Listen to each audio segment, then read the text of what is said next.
All right, so here is our third session of 25 minutes. Our goal here is going to be to complete our initial couple steps, a couple values that we have left here, and then I want to get back and revise our drawing because the drawing for now is, it's pretty proximate, so I want to get back and make sure that the drawing is well established. Also, drawing is just a process that you keep on checking over and over because there's no such thing as perfect drawing. There are plenty of things to work on. So I'm gonna get back to my area of the nose right here to make sure that whatever I have so far is properly indicated. Okay.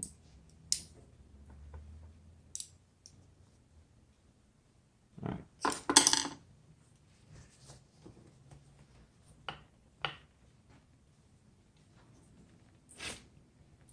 right. While giving the feedback, Joe and I spoke about the idea that when you apply your paint, sometimes as you build up paint, you end up sometimes scraping off the previous layer, so your paint feels like it doesn't stick.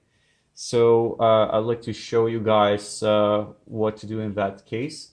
So if you're applying your paint and you feel like it just comes off, it's because the angle at which you're applying paint is wrong. So if you're applying paint directly like this, you're naturally scraping off your paint. So what you can do instead is just angle your brush at the lowest angle possible. And last class I gave you guys an example of a spatula. So with a spatula you can scrape off paint or you can apply paint on the surface. So if you just lay it down like this and leave it, it will not be removing your previous layer. It will just add new paints, new values, new information down there. So this is what I'm doing with my painting. You can actually just angle your brush, and there you go, and you can get something that is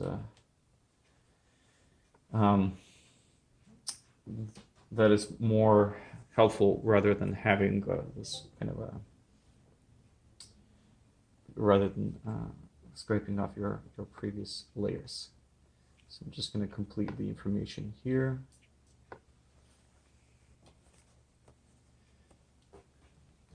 So I want to show you guys the part in here. It's very similar to the area on the edge of the nose right here, where we had a moment where I was talking about making sure not to get your values too dark, because things will look a little bit off, a little bit kind of cartoony if you overdo your if you exaggerate your lines. Now this part is a bit more delicate because if you add too dark of a value here, you'll create much more dramatic separation of the forehead and the nose. So what I'd like us to do is compare and ask ourselves a question. In comparison to this value, is this value same, equal, lighter, or darker? And that's the question to the class. So in comparison to this value, is the value that we're going to be putting here the same, lighter, or darker? And the answer is... Wait, in comparison to which value? So in comparison to this value, do you find that the value in here is lighter, darker, or the same? This to this.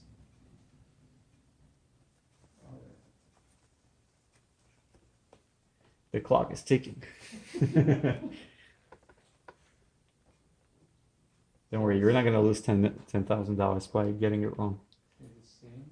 Same. Okay, somebody else? Another answer? Also darker as well. Okay. So the answer is lighter.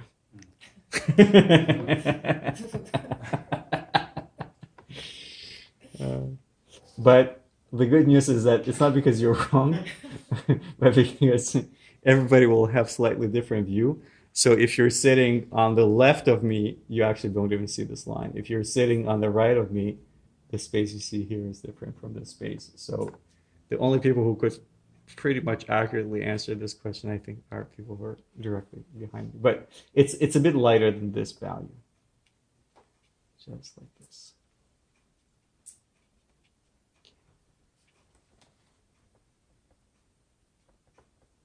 All right. And another thing that I was mentioning before is rather than having this separate patches of color, let's always try to think of it as just a continuous form. So don't just put a color and leave it there abrupt. Make sure that it has that continuity from the forehead and then transitioning into the nose. So it's just a matter of describing that transition that best represents the form of the nose.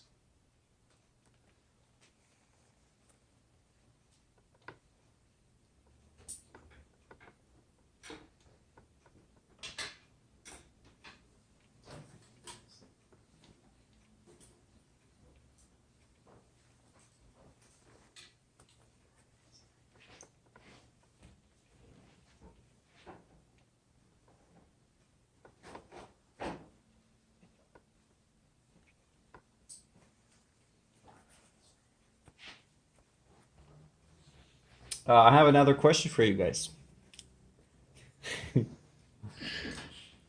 Okay, so let's look at the eyes. Do you find that the lighter area, that white area in the eyes, is it lighter than my light on the forehead, darker, or the same? So for instance, if we compare to this value, Darker. Darker. Was an easy one, right? Perfect.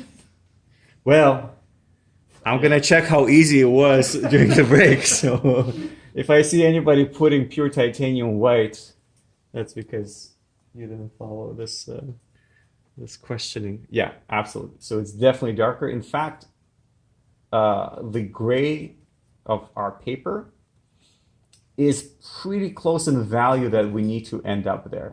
So so that's a pretty useful piece of information. This way we can just avoid making this mistake. Now, there is that sharp highlight on the eyes, but it's literally a very tiny, tiny dot that we can leave for the very end. So we won't worry about it, about that for now. So we'll just mix. Most importantly, the value that best represents is basically gray. Just finding that value that best represents the shape, that triangular shape in the eye.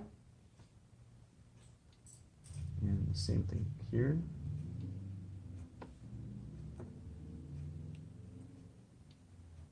All right.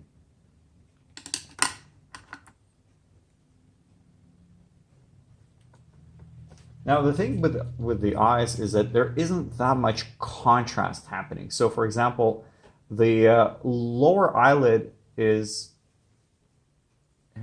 a bit of that light, but it's actually not overly bright. So I think something like a bit of a rose gray will be just fine.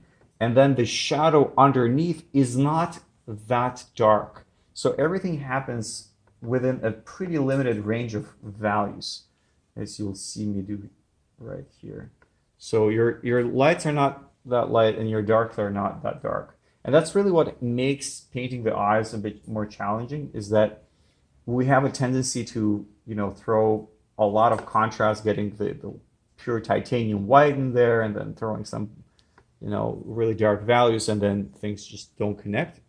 And that's because typically, especially in a lighting like this, our tonal range is not going to be too wide. It's pretty compressed.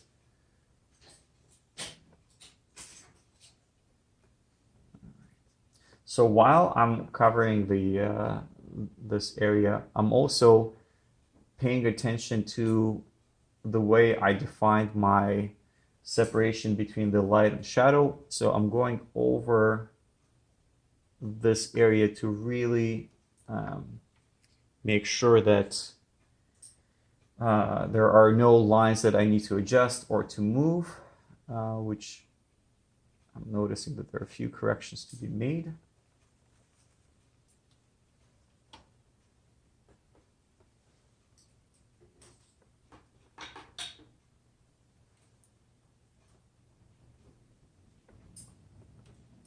Also, on a slightly different note, I'm using, although I'm painting in a small space, I'm still using my medium-sized brushes. I find that you need to use small brushes much less than you think you do. Your large brushes, especially if they're able to give you that kind of a pointy end, uh, can serve you for much longer. And it's stick to the big brushes for as long as you can handle the painting, because it's a much more efficient way to paint, and also your transitions, you'll see that your transitions will end up looking much softer, much smoother, much more natural. Uh, Small brushes are great, and I'll show you guys an example where small brush is really fantastic. Um, I want to I want to place an area that has a very definitive separation of the dark shape from the light shape. And so I'm going to take my small brush here and I will insert that one simple shape and leave it there. And this is really where the small brush will perform better than the big brush, because I want something sharp, something more defined. Same thing here. I want to make sure that I get this just right. Just like this. And just like this. But this is an exception, because there aren't that many spots on the face where you have that much defined precision. For most of the face, your transitions are pretty smooth and soft, and you don't want to have too many lines around the transition of forms. So I personally, I found that having a, sort of a medium-sized brush is a much better idea, because you're able to paint, once again, not faster, more efficiently. You're able to cover more surface, and the look of the painting will be just the way your values will transition will look a bit more smoother.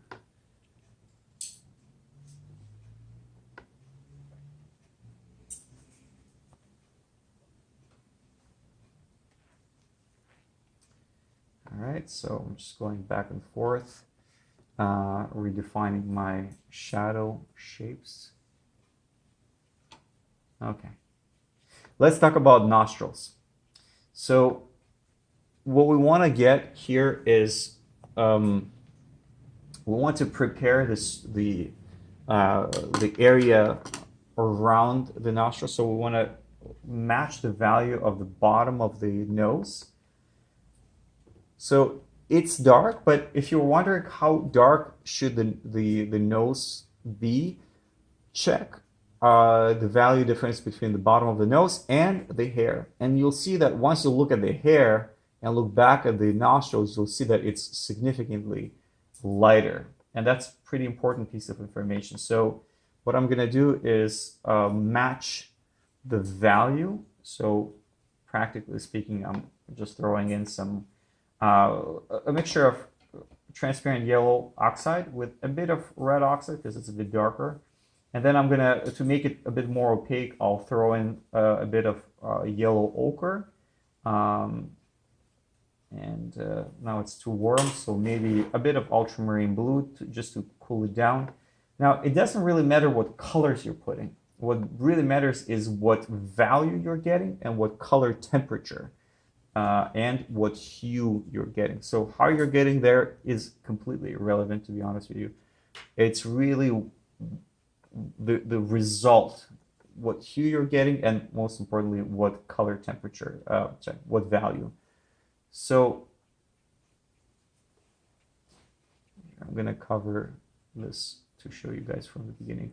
So I'm going to prepare the entire space here. So I'm actually removing the nostrils so that my demo here would be pretty clear.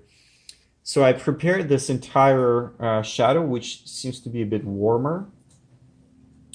Before getting into the nostrils, I'm also gonna, with the same brush, I'll take one value higher just to make sure that I have a smoother connection to the light, smoother transition to the light where it's appropriate. Right here. All right.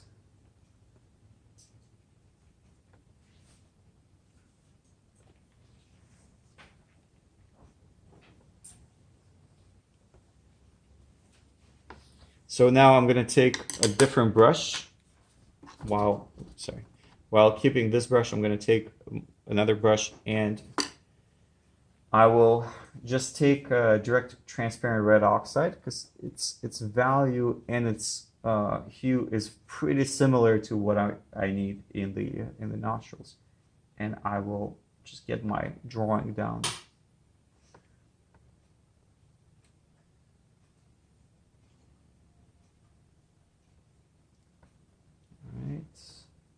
So while you're painting nostrils, there are a few things you want to observe. First is you want to have a look at the transition of the edges.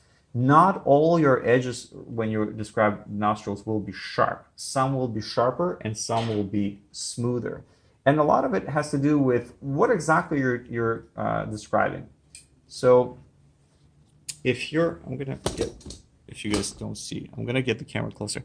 If you're describing an area like this one, where you have kind of the end of the skin, so to speak, and then there is the nostril that serves as a background, naturally your transition will be sharper, and therefore you will have a sharper transition. On the opposite end, the bottom side of the nostrils, it's almost like your form is rolling out into the skin. So you definitely want to keep that part a bit smoother. And as a bonus, and you'll see a lot of great artists have done that, that part is actually where you can throw in some nice reds as you transition with your nostril here. Same thing here. So if you look at this part of the nostril, it's kind of like the skin ends, and then the nostril is sort of like a beginning of a completely different kind of a area, or serves as a background. However, on this side and here, it will be just a transition of, we're sort of coming out of that area into the light of the skin, and this is where you can throw in a bit of light. So nostrils are not just like two black dots that you throw in there. First of all, do not put any black around the nostrils. It will always look off. You wanna keep quite a bit of color saturation around there. So I find that using transparent colors such as transparent red oxide, even if you sometimes can mix transparent red oxide with the alizarin crimson, they work really beautifully together. So yeah, and then you connect that with the bottom of the nose. Just trying to find that color I had there before. Right.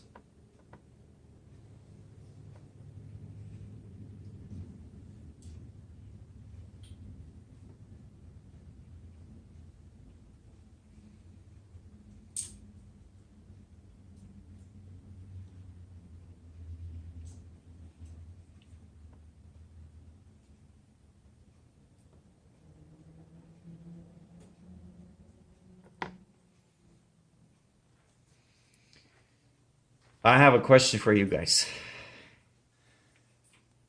You love my questions. I know.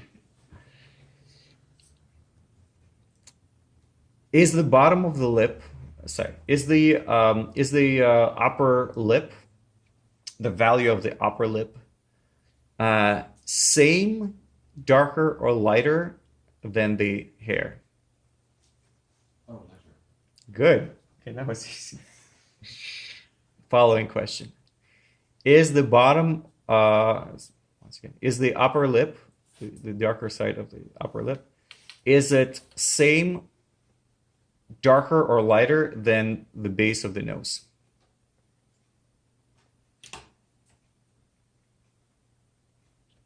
Repeat the question. Is this, who is darker, this or this? This, so the nose or the lip? Who's darker? At the lip. Excellent. Look how we just, what we just like did that. is, Yeah, right? what we just did is we said that it should be lighter than the hair. It should be darker than the base. So we just limited our range of values. So that's really good. The next question is it more on the yellow side than the bottom of the nose, or is it more on the The red side. red side? Yeah, the red side. The red side. So what we just did is, and I know the question sounds silly, but these are the type of questions that you ask yourself when you paint. How do we identify the value of the upper part of the lip? Because if you don't ask yourself these questions, you will just throw some random colors, sometimes too dark. But now that we narrow down our values, we narrow down our hues, it's very easy to identify the color.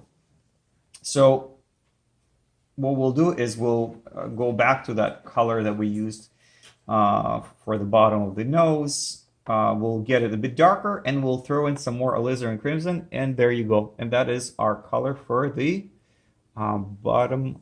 I keep on saying bottom, but what I mean by that is the upper lip, the dark side of the upper lip. Additional question. We still have 2 minutes. So the lower lip, is it lighter, same, or darker than the light on the forehead? So who is lighter, this or this? Forehead. Forehead is lighter. Perfect. Who is lighter, the light on the chin or the lip? Almost similar. Very. Chin is lighter. Ooh, okay. Well, chin is lighter. If you don't see it, you can close one of your eyes and squint the other, and you'll see all the values. Okay. Yeah. So would it be fair to say that the value of the chin would be close to somewhere around here if we squint one eye and close the other? So would you guys think, do you guys agree that the value of the lip here should be roughly around the chin? Perfect. And the question would be, if we know the value, what would be the hue difference? Warmer. The lip is warmer? So you think it needs to be what, like more yellow? No, more red. More red? Warm red or cool red? Alizarin crimson or cadmium red? Cool red. Perfect. Perfect. So we identified the value and we identified the shift of hue. So let's go to the value, throw in some hue, and this is exactly how we identify. Now, to be fair, Monica is wearing lipstick, so that would be maybe more of a. It's we didn't solve a universal way to paint lips, which is not something you ever want to do. You want to always observe each and every case. And that completes our third 25 minutes. Thank you. Let's take a little break. You want me to change my lipstick? Okay, I want to.